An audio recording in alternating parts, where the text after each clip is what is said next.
जय माता दी, जय मां ललितांबिका। कैसे हैं आप सभी? मैं उम्मीद करता हूं आप सभी स्वस्थ होंगे और आनंदित होंगे। भगवती जगदम्बा की कृपा आप और आपके संपूर्ण परिवार पर निरंतर बरस रही होगी। तो आज जो हम जानकारी लेके आए हैं वो इस विषय पर लेके आए हैं कि व्यक्ति अपने पापों से कैसे मुक्त हो सकता है। पूजा, जप, तप, पाठ, यज्ञ, हवन, मंत्र जाप, साधना करने से व्यक्ति के पापों का अंत हो सकता है, व्यक्ति के दुखों का अंत हो सकता है। क्या व्यक्ति अपनी परेशानियों से छुटकारा पा सकता है? ये मंत्र, पूजा पाठ, जप तप, होम, यज्ञ, साधना किस लिए किए जाते हैं? इनके करने के पीछे क्या कारण है? ये कैसे कार्य करते हैं? तो आज हम इस वीडियो में इन सभी से जुड़ी संपूर्ण जानकारी आपके लिए लेकर आए हैं। वीडियो को अंत तक देखें। जानकारी पसंद आए तो वीडियो को एक लाइक अवश्य कर दें। कमेंट में जय माता दी लिखें। चैनल पर आप पहली बार आए हैं तो चैनल को सब्सक्राइब कर लें, क्योंकि मैं इसी प्रकार की रोचक और ज्ञानवर्धक जानकारी लेके आता रहता हूं। तो आइए वीडियो शुरू करते हैं। लेकिन उससे पहले मैं एक प्रश्न का उत्तर देना चाहता हूं कि एक भाई का ये प्रश्न था कि भैया, पंच पूजा कैसे की जाती है? क्या उसकी कोई पुस्तक मिलती है या किस प्रकार से की जाती है? अपनी नेक्स्ट वीडियो में मुझे इसके बारे में जरूर बताएं। तो देखिए, एक तो होती है पंचदेव पूजा, एक होती है पंच पूजा। पंचदेव पूजा में 5 देवताओं की पूजा की जाती है, जिसे पंचतायन देव कहते हैं, जो हर व्यक्ति जिनकी भक्ति कर सकता है। गणपति, भगवान शिव, माँ दुर्गा, नारायण और सूर्य भगवान, ये पंचतायन देवता होते हैं। लेकिन जो हर देवता के लिए पंच पूजा की जाती है, उस पंच पूजा का अर्थ यही होता है कि आप उनको स्नान कराइए, उनके लिए दीपक जलाइए, धूप बत्ती जलाइए, उनका भोग लगाइए, उनको टीका चंदन लगाइए, उनको फूल अर्पित कीजिए, पुष्प चढ़ाइए। यही पंच पूजा होती है। दशोपचार पूजन में 10 प्रकार से पूजन किया जाता है, षोडशोपचार में 16 प्रकार से पूजन किया जाता है, लेकिन पंचोपचार में 5 चीजों से पूजन किया जाता है, जो भी आपके पास अवेलेबल हो, जिसमें दीपक, भोग और टीका चंदन, उनको स्नान, ये चीजें होती हैं। तो आज के टॉपिक को हम शुरू करते हैं, जो आज की वीडियो में हमें आपको बताना है। देखिए, सबसे पहले बात करते हैं कि जैसे मैं अपनी हर वीडियो में आपको एक ही चीज बताता हूं कि हमारे पाप कर्म ही हमें दुख और दंड देते हैं। हमारे पाप कर्म ही हमारे जीवन में परेशानियों का कारण बनते हैं। अन्यथा कोई भी हमें राई के दाने के बराबर भी कष्ट नहीं पहुंचा सकता है। हमारे ही कर्म होते हैं जो लौट फिर के हमें दंड का भागीदार बनाते हैं और हमें उन कर्मों को, उन दंडों को भोगना पड़ता है। अब बात करते हैं, क्या पूजा पाठ से या साधनाओं से या मंत्र जाप से या किसी भी क्रिया से क्या पाप कर्म कट जाते हैं?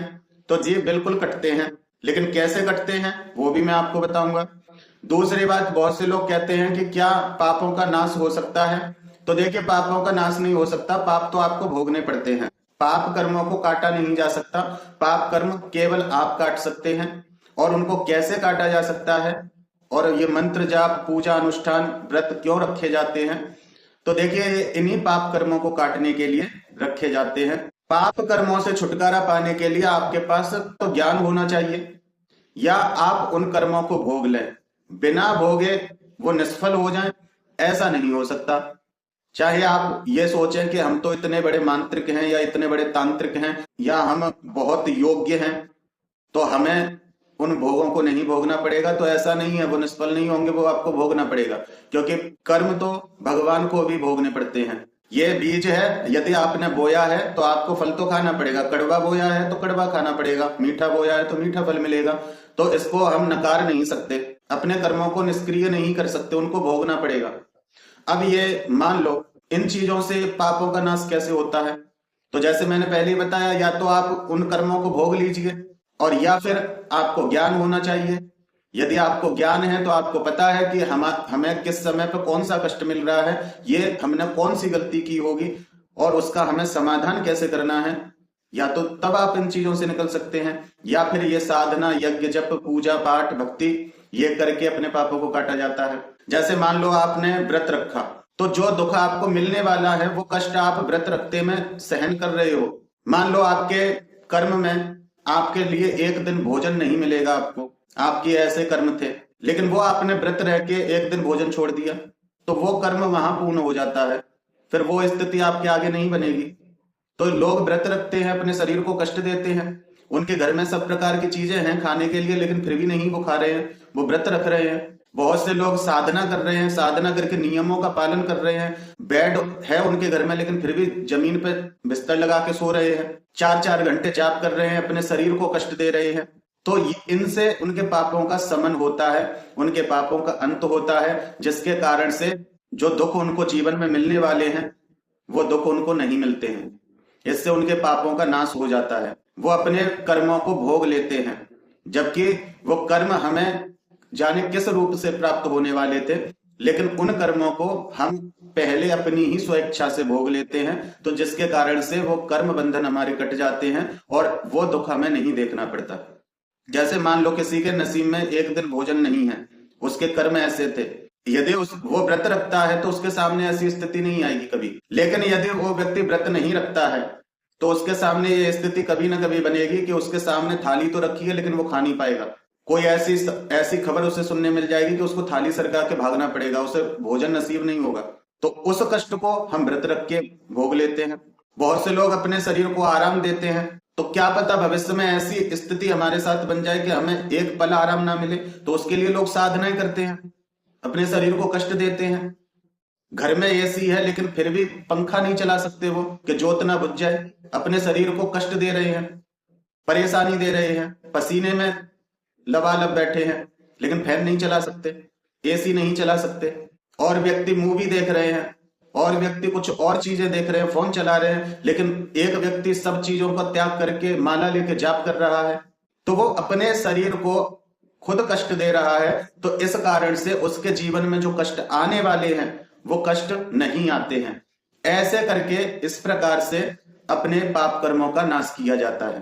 कोई व्यक्ति है, वो यज्ञ कर रहा है, हवन कर रहा है, देवी देवताओं की तृप्ति कर रहा है, उस हवन से जो धूम्र उत्पन्न हो रहा है, उस धूम्र से बादल बन रहे हैं, उन बादलों से वर्षा हो रही है, वर्षा होके ना जाने कितने जीव जंतुओं के लिए अनाज उत्पन्न हो रहा है, ना जाने कितने लोगों के लिए अनाज उत्पन्न हो रहा है, ना जाने कितने जीव जंतुओं का पेट भर रहा है, कितनों को जल प्राप्त हो रहा है।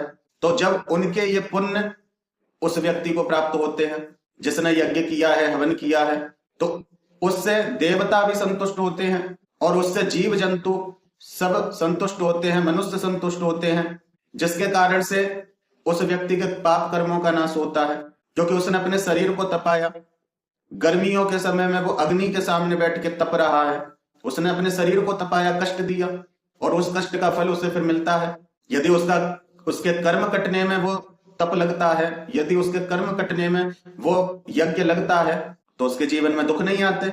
और यदि उसके जीवन में कोई ऐसा कर्म नहीं था खराब, लेकिन फिर भी वो व्यक्ति यज्ञ कर रहा है, तो उसका यश बढ़ता है, उसका मान बढ़ता है, लोग उसको जानते हैं, समझते हैं, उसके चेहरे का तेज बढ़ता है, देवी देवताओं को वो आकर्षित करता है, सभी प्रकार की नकारात्मक शक्तियों का नाश करता है, जन कल्याण करता है।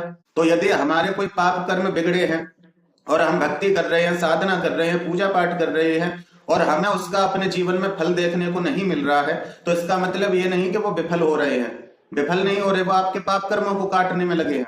सबसे पहले वो आपके पाप कर्मों को काटते हैं। आप चाहते हैं कि हम आज कुछ करें और कल हमें उसका चमत्कार दिखे, तो ऐसे नहीं दिखता। पहले आपके पाप कर्म कटते हैं।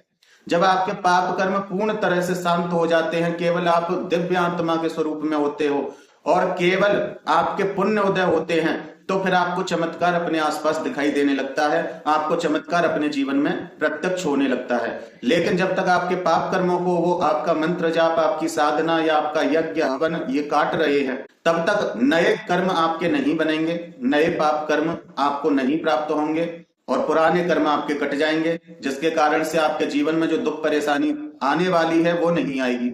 लेकिन यदि आपके जीवन में परेशानी चल रही है तो उसका भी अंत इसी प्रकार से होता है। बहुत से लोगों का कर्म इतना होता है कि उनके जीवन में अब परेशानी आई है, लेकिन वो पूजा पाठ भक्ति करने लग गए तो उनके वो कर्म कटने लगते हैं और उनके जीवन में खुशियां आने लगती हैं। कोई व्यक्ति 4 दिन बाद ही कहता है कि हम पहले से बहुत अच्छे हैं, पहले से बहुत बढ़िया हैं, पहले हमें ये दिक्कत होती थी, ये परेशानी होती थी, लेकिन अब हमारी सभी परेशानी खत्म हो गई, मन शांत रहने लगा है। तो इसका मतलब समझ लीजिए कि जो आपने किया उससे आपके जो कर्म की सजा आप भोग रहे थे वो कट गए, और बाकी आपके पास ऐसे कोई पाप कर्म नहीं है जिसके कारण से आपको उस पूजा भक्ति का फल देखने को मिल रहा है। लेकिन जिनके पाप कर्म ज्यादा हैं तो उस समय जो दुख परेशानी चल रही है वो तो कटेगी ही, लेकिन आगे जो व्यक्ति को मिलने वाला कष्ट है उसको काटने में वो पाठ मंत्र यज्ञ व्रत लग जाते हैं, जिसके कारण आपको जीवन में परेशानी नहीं आती है, लेकिन आपको चमत्कार भी नहीं दिखते हैं। जिस दिन आपके पाप कर्म पूरी तरह से नष्ट हो जाते हैं, फिर उसके बाद आपको उन चीजों का प्रभाव देखने मिलता है। जिस प्रकार से आपके घर में आग लगी हो, तो आपके घर में सबसे पहले आग कैसी वस्तु को पकड़ती है? जो उसकी चपेट में जल्दी आए। जो आपके घर में कपड़े होंगे उनमें जल्दी आग लगेगी, आपके घर में रुई होगी, कॉटन होगी, उसमें जल्दी आग लगेगी। आपके घर में कोई काष्ठ का सामान है, काठ है आपके घर में, उसमें आग लगेगी। ईंट, बजरी, सीमेंट, सरिया, गाटर, पत्थर, इनमें तो बहुत देर बाद अग्नि अपना प्रभाव दिखाती है। लेकिन सबसे पहले आपके घर में उन चीजों में आग जल्दी अपना पूर्ण रूप लेती है जिसको वो जल्दी जला सके और अपनी प्रचंडता को उग्र कर सके। तो उसी प्रकार से जब आप मंत्र जाप पूजा पाठ करते हैं, तो सबसे पहले आपके पाप कर्मों को काटा जाता है। आपके जीवन में दुख परेशानी आती है, आपको कष्ट होता है व्रत पूजा करने में, आपको कष्ट होता है साधना करने में, आपके आसपास का माहौल बदल जाता है, लोग आपको उल्टा सीधा भी कह देते हैं, आपको अपयश का भी सामना करना पड़ता है, आपके वो सब दुख आपको भोगने के लिए दे दिए जाते हैं। मतलब आपके घर में आग लगी तो सबसे पहले वही चीज जलेंगी जिनमें आग जल्दी से प्रवेश कर सकती है। फिर अन्य जो आपके कर्मों को सुधारना है, वो उस परिस्थिति में रहते हुए आपको ज्ञान हो जाता है कि आज मेरे कर्म खराब नहीं होते, आज मैंने ऐसे पाप कर्म पहले नहीं किए होते, तो आज मुझे इस प्रकार से नहीं करना पड़ता, आज मुझे इस प्रकार अपने शरीर को कष्ट नहीं देना पड़ता, आज मैं भी शांति से बैठा होता, आज मैं भी भोजन कर रहा होता, मुझे अपनी परेशानियों से छुटकारा पाने के लिए यह कार्य नहीं करना पड़ता। तो आपको वहां ज्ञान होने लगता है, तो आप आगे अपने कर्मों को सुधार के चलते हैं, और जो आपने पिछले कर्म किए हैं वो आपकी साधना या मंत्र जाप से कटने लगती हैं। लेकिन यहाँ कुछ लोगों के दिमाग में गलतफहमी होती है कि उनके जीवन में जब कष्ट परेशानी है तो वो दूसरे लोगों का सहारा लेने की सोचते हैं।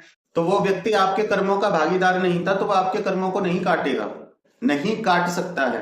अच्छा, आप एक चीज देखिए कि यदि आपके जीवन में कोई समस्या आई है और आप किसी से उसका समाधान लेने गए, तो या तो वो इतना सिद्ध हो कि उसने आपके ऊपर दृष्टि डाल दी तो आपके पाप भस्म कर दे, तो आप ठीक हो जाओगे, उसी समय ठीक हो जाओगे। लेकिन यदि कोई व्यक्ति है जिसके पास गए तो वो नहीं आपके पापों को काट सकता है, उसके लिए आपसे ही कुछ करवाएगा, चाहे वो नाम अपना करे कि मैंने ये किया है, लेकिन वो करवाएगा आपसे ही। मान लो आप किसी तांत्रिक के पास गए तो वो भी आपसे कुछ ना कुछ करवाएगा, तो मैं ये पूजा देनी है या ये करना है या वो करना है, मतलब आपको किसी ना किसी प्रकार से कष्ट भोगना पड़ेगा, चाहे धन से, चाहे शरीर से। और यदि कोई सही व्यक्ति है तो वो आपको भक्ति बताएगा कि तुम इतने पाठ इस चीज के करो, इतना ये करो, मतलब कष्ट दो खुद को, जिससे कि आप आज कष्ट भोग लोगे तो जो पापों की वजह से आपको दुख मिल रहा है वो कम हो जाएगा। तो ये होता है। अब गुरु यहाँ क्यों धारण करते हैं लोग? गुरु इसीलिए धारण करते हैं कि जब गुरु कान में मंत्र देते हैं तो सबसे पहले आपके पापों को भस्म करते हैं, आपके सभी पापों को भस्म करते हैं। क्यों करते हैं? क्योंकि गुरु सोचते हैं यदि मैंने इसको मंत्र दिया तो एकदम से सारी परेशानियां इस पर टूट पड़ेंगी, क्योंकि जो ये मंत्र जाप करेगा सबसे पहले इसके पापों को काटने में वो ऊर्जा लगेगी, जिसके कारण से इसके जीवन में परेशानी आ जाएगी। और जो गुरु ऐसा नहीं सोचते हैं तो उनके शिष्यों को आप देख लेना कि उनके शिष्य आपको कहते हुए मिलेंगे कि जब से हमने गुरु धारण किया है हमारे जीवन में तो बहुत परेशानी आ गई, इससे तो पहले ही अच्छा था। लेकिन जो सही गुरु होंगे, जिनको गुरु पद का अधिकार है, जिन्होंने अपने शास्त्रों को समझा है, जिन्होंने अपने जीवन में प्रैक्टिकल किए हैं, वो गुरु सबसे पहले आपके पापों को भस्म करते हैं, जिसके कारण से वो जो भी मंत्र दें आप उसका जाप जब करेंगे तो आप नए पाप कर्म करने से बचेंगे और आपके चारों तरफ एक सुरक्षा औरा बनेगा, जिसके कारण से आप गलत लोगों की संगति अपने आप छोड़ने लग जाएंगे, आपका मन भक्तिमय हो जाएगा, आपका मन देवी देवताओं की तरफ आकर्षित होगा और देवी देवता आपकी तरफ आकर्षित होंगे, आपको सिद्धियां प्राप्त होने लगती हैं। फिर आपका इंसानों के प्रति जो रुझान था वो नहीं रहता, फिर आपको साधनाएं चाहिए अपने जीवन में कि मैं ज्यादा से ज्यादा साधना करूं, मैं ज्यादा से ज्यादा भक्ति करूं, मैं ज्यादा से ज्यादा सिद्धियां प्राप्त करूं। फिर आपको वहां एक ये ललक लग जाती है, फिर आप वहां दुनिया से हट जाते हो। लेकिन यदि आपके गुरु ने आपके पापों को भस्म नहीं किया है, क्योंकि पापों को भस्म या तो कोई सिद्ध पुरुष ही कर सकता है या पापों को भस्म भगवान कर सकते हैं यदि आपने उनकी शरणागति ली है, और या फिर पापों को भस्म आपके गुरु कर सकते हैं। और जब गुरु पापों को भस्म कर देते हैं तो आपके जीवन में समस्या नहीं रहती। फिर जो गुरु आपसे कराएंगे उसका फल आपको अपने जीवन में देखने के लिए मिलता है। पीछे के जो पाप कर्म थे उनके चक्कर में आप पीछे नहीं हटते हैं। लेकिन जो गुरु अपने शिष्य के पाप कर्मों को भस्म नहीं करते हैं और जिनको केवल गुरु बनने का शौक है, हालांकि वो गुरु पद के लायक नहीं है, ऐसे व्यक्ति के शिष्य हमेशा अपने गुरु के प्रति समर्पित नहीं हो पाते हैं। ऐसे गुरु के शिष्य आपको यही कहते मिलेंगे कि हमें तो कोई आराम नहीं हुआ, इसलिए तो हमने गुरु बना है, गुरु बनने के बाद भी कम होने के बजाय, क्योंकि वो मंत्र तो आपको दे देते हैं, वो मंत्र सिद्ध है, तो उस मंत्र से तो फिर वही बात है कि आपके पाप कर्म एकदम से आपके ऊपर प्रहार कर देंगे। तो ये विषय होता है। अब यहाँ पे मैं एक चीज आपको और समझा देता हूं कि भक्ति सर्वश्रेष्ठ है। एक बात हमेशा याद रख लेना, सबसे ज्यादा श्रेष्ठ भक्ति है, क्योंकि भक्ति एक ऐसी शक्ति है जो आपके पाप कर्मों को काट देती है। यदि आपके पास संयम है तो आपको किसी की आवश्यकता नहीं है, आप बस भक्ति करते जाइए। जीवन में आपकी परेशानी आ रही है, उनको आने दीजिए, थोड़ा सहन कर लीजिए और नए पाप कर्म मत कीजिए। एक दिन आपको आनंद भी मिलेगा। जैसे सभी भक्तों को कष्ट मिला, लेकिन अंत में आज भी हम लोग उनको याद करते हैं। तो सबसे श्रेष्ठ भक्ति है।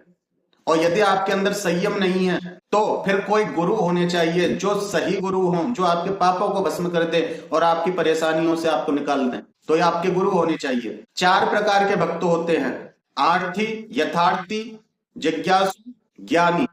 4 प्रकार के भक्त हैं। आर्थी वो केवल अपने दुखों के लिए भगवान को भजते हैं, वो आर्थी। यथार्थी जो पैसे के लिए, धन के लिए, सुख संपदा के लिए, ऐश्वर्य के लिए भगवान को भजते हैं। जिज्ञासु जो भगवान को जानना चाहते हैं, उसकी रचना को समझना चाहते हैं, इस ब्रह्मांड को समझना चाहते हैं, वो जिज्ञासु। और ज्ञानी, ज्ञानी वो जिसने सब इन तीनों चीजों से बाहर निकल चुका है, जिसके जीवन में दुख भी नहीं है, अगर दुख है तो उसे छू नहीं सकते, जिसके जीवन में किसी भी प्रकार का लोभ लालच माया नहीं है, तब वो जिज्ञासु बनता है। और जिसकी जिज्ञासा भी शांत हो गई है, जिसकी अब जिज्ञासा नहीं रही, अब उसके अंदर इतना ज्ञान है कि परमात्मा कौन है और मेरा क्या मकसद है यहाँ आने का और मुझे क्या करके यहां से जाना है, वो ज्ञानी। तो उसके लिए भगवान स्वयं कहते हैं कि यदि मुझे चारों तरह के भक्त प्रिय हैं, मुझे चारों प्रकार के भक्त प्रिय हैं, जो मुझसे दुखों का नाश मांगता है मैं उसके दुखों का नाश करता हूं, जो व्यक्ति मुझसे वैभव मांगता है उसको मैं वैभव देता हूं, जो व्यक्ति जिज्ञासु है, मेरे बारे में जानना चाहता है, तो मैं उसकी बुद्धि खोलता हूं, वो मेरे बारे में जान सके। और ज्ञानी, तो ज्ञानी को तो मुझे ही को समझो।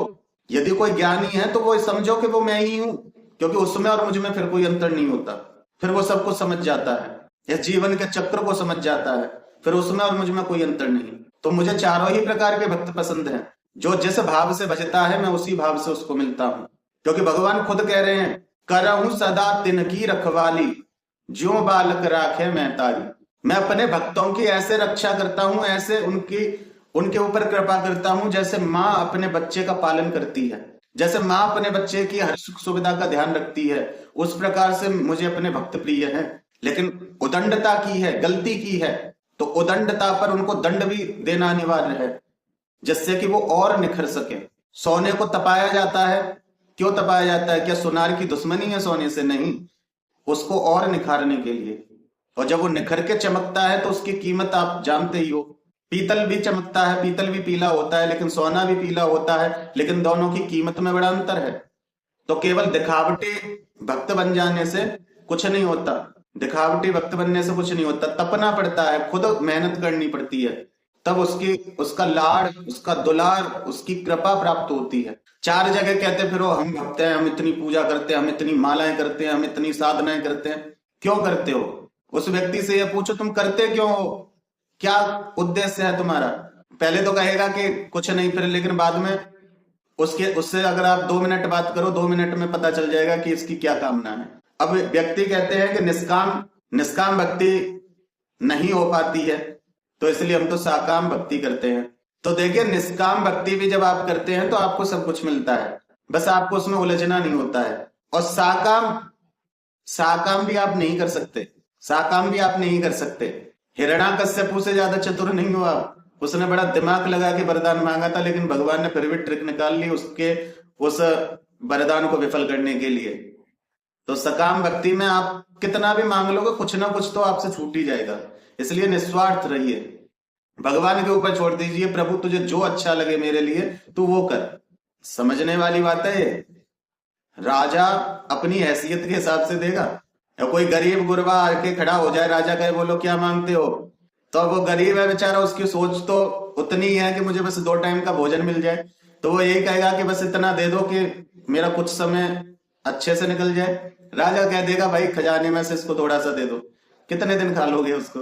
और जब राजा से ही कह दिया जाए कि राजन आपको जो उचित लगे वो मुझे दे दीजिए, तो राजा अपनी हैसियत के हिसाब से कम आपको इतना तो देगा कि आप पूरे जीवन बैठ के खा लो। तो उसी प्रकार से भगवान के ऊपर छोड़ के चलिए। सकाम भक्ति में आप को कितना भी आप हिसाब किताब करके मांग लेना, लेकिन फिर भी कुछ ना कुछ छूट जाएगा। अब वो भगवान है, अब मान लो भगवती है, श्री माता, सभी प्रकार के ऐश्वर्य देने वाली श्री माता, श्री महाराग्नि, महारानी है, श्रीमत सिंहासनेश्वरी, रानी है, महारानी है। पहली बात तो उसकी औलाद कैसे भिखारी हो जाएगी, उसकी संतान कैसे भिखारी हो जाएगी, हम उसकी संतान है। उससे कहते हो माँ तुझे जो सही लगे वो कर, तो माँ तो फिर अपने हिसाब से करेगी, जब वो रानी है तो वो तो आपको राजकुमार बनाएगी। और आप सकाम भक्ति लेके पहुंचते हैं कि माँ मैं तो तेरे इसलिए कर रहा हूं, मुझे बस मेरे जीवन में परेशानी चल रही है, ये दूर हो जाए, थोड़ा सा मुझे धन मिल जाए, ये मिल जाए, वो मिल जाए। माँ कहती है ले ले कोई बात नहीं, ले ले, लेकिन मेरा प्यार तो वही पाएगा जो मेरा राजकुमार बनेगा। तो उससे बोल दे माँ तेरा बच्चा हूं, तुझे जो सही लगे वो कर दियो, माँ कर देती है। उससे मांगने की आवश्यकता नहीं, भगवान से मांगने की आवश्यकता नहीं। समय समय पे आपके कर्मों के हिसाब से वो देता रहता है। अगर बुरे किए तो दुख देगा, अच्छे किए तो सुख देगा, वो देता रहता है। मांगने की जरूरत नहीं, उससे कहते तुझे जो सही लगे तो वो कर। तुझसे ज्यादा कोई मेरा सगा नहीं है, और तुझसे ज्यादा कोई मेरे लिए अच्छा सोच नहीं सकता है। तुझे पता है कब मेरे साथ क्या होना है, कैसे होना है, तुझसे ज्यादा कौन जान सकता है। मैं अपनी बुद्धि क्या लगाऊं, जहां मेरी बुद्धि खत्म होती है वहां से तो तेरी शुरुआत होती है, तो नहीं कर सकते। तो मैं उम्मीद करता हूं कि मेरे द्वारा दी हुई आज की जानकारी आपको समझ में आई होगी। जानकारी समझ में आई है तो वीडियो को एक लाइक अवश्य कर दें, कमेंट में जय माता दी लिखें। चैनल पर आप पहली बार आए हैं तो चैनल को सब्सक्राइब कर लें। फिर मिलते हैं ऐसी ही एक नई वीडियो में एक नई जानकारी के साथ। तब तक अपना और अपने परिवार का ध्यान रखें, भगवान की भक्ति करें, निरंतर भक्ति करें और भक्ति पथ पर आगे बढ़ते रहें। जय माता दी, जय मां ललितांबिका।